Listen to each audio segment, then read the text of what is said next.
This is a local company. I'm fairly certain this is a local company. Yeah. This is Black Spindle Games, and they're running MourneQuest. Now, Ben, what can you tell me about it? Cool. So this is a game for 2 to 4 players. It's based in the world of Irish folklore, and it's all drawing from the books by Gary McKelleron. I think that's how you say his name. I may have got it wrong and butchered it. Sorry, everybody in Northern Ireland. but yeah, you play as the heroes from the books, going out to defeat monsters and defeat the nightmares, and then eventually the Shimmervor, which is the big bad at the very end of it. I think if I can step in now, I think it's probably pronounced Gary McKelleron. McKelleron. It'll be Mackle, not McKelleron. It'll be McKelleron. I'm pretty sure. I just spotted my favourite Irish fairy. The Doulahan. The Doulahan. Yes. Now, is that like a headless horseman kind of a character, is it? Exactly. Yeah. He's the one who comes to you when you die. Did you ever watch Darby O'Gill as a kid? I did. Oh, he's the guy that drives the coachman, the headless coachman. We've got Merrow, Changeling, Banshee. Oh, this is right up my street. Oh no, this is cool. Right up my street. If you guys have never seen it, right?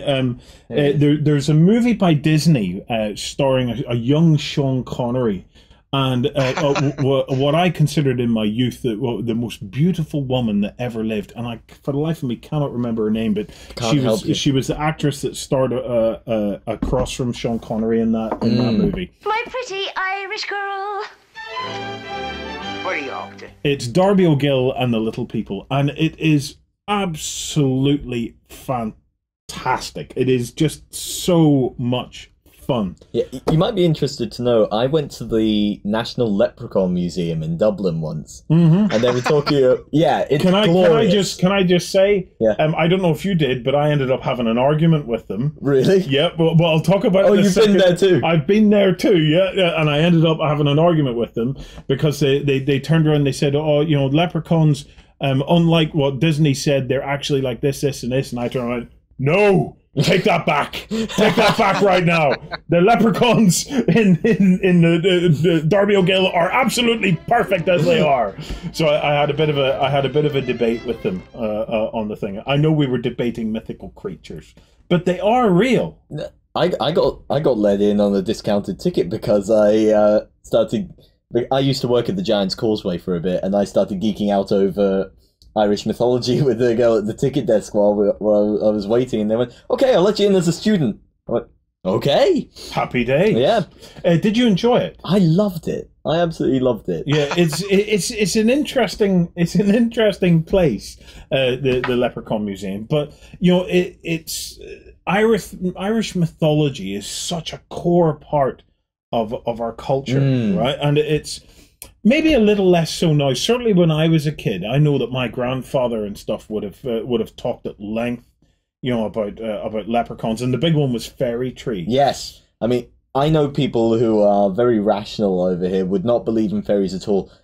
Would they touch a fairy tree? No, nobody would touch a fairy tree. You do not touch a fairy tree. Where we lived as youngsters, there was the thing about the fairy tree. The fairy tree is often it'll never be that big. It'll be a small black wiry horrible ugly looking tree. Yeah, not always, but they're usually a hawthorn tree on their own. Anyone that I've ever seen has been horrible and scary. And what you'll often find is it'll be in the most awkward place, and they will move a road or a footpath around it, right? Because where we lived as youngsters. We lived in a place called Westland Road, okay? And at the bottom of Westland Road, there was a footpath. Oh, did you have a fairy thorn? And then there was a fairy tree that they ended up building this loop of a footpath around the fairy tree because the story goes that my grandfather told me that they never to touch the fairy tree, not to go near it, and not to interfere with it because it's very dangerous. Him and my grandmother used to talk about how when Westland was being built, there was a guy, nobody would touch the fairy tree, and they wanted to build a footpath and stuff there, and a guy was a smart aleck, as they call it, and he got off his truck or whatever and says, "That's all right, I'll deal with it," and he picked up an axe to chop it down and dropped dead. Yeah. I can tell you another one. I was talking to some people at my writers group about this because I love writing about Irish mythology. A lot of my stories are based around it. And this woman told a story she'd heard in Ballymoney, where a guy had gone to cut down a fairy thorn, and as he raised it, a lorry carrying tires had gone round the corner nearby, and one had come off, crashed through the hedge, and near killed him. Wow.